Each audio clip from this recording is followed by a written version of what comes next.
Well, being a river city, La Crosse is well aware of how and where flooding can affect specific areas. But News 19's Roger Staffaroni spoke with one weather expert about some additional concerns as it relates to the current river situation. The large amount of rain over central and northern Minnesota is currently running off into the Mississippi River and will be heading downstream toward the La Crosse area. And the river currently shows it.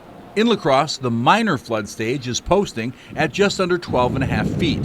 However, the river is expected to crest sometime early Friday afternoon at 13.8 feet in the moderate flood stage.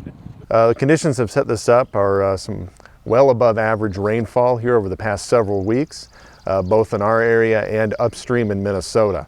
Some of that rainfall came fast and furious on Saturday, where places south of La Crosse, like Ferryville, experienced some flash flooding. With flash flooding, that is can be several inches of rainfall that happens in a very short period of time.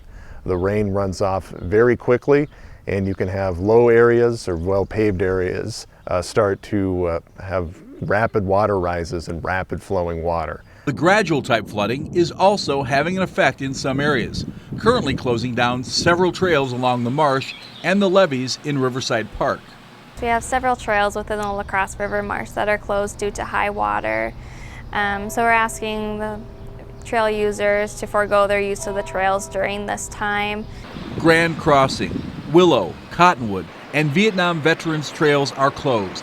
In some spots, the water is partially or totally over the trail. The water can begin to move quite swiftly. It's difficult to see the bottom of the trail, and it's hard to know if there's any integrity to the trail underneath the water. There's also the health issues that come with any floodwater. Health officials at Mayo Clinic Health System noted the possible contamination due to chemicals and/or bacteria in the water. And once the water does recede, it's important to wait for the all clear before resuming any use of the affected trails.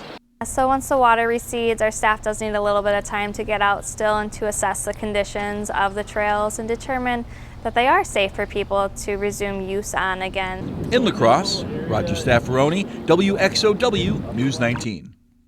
According to the National Weather Service, floods cause an average of 98 deaths every year.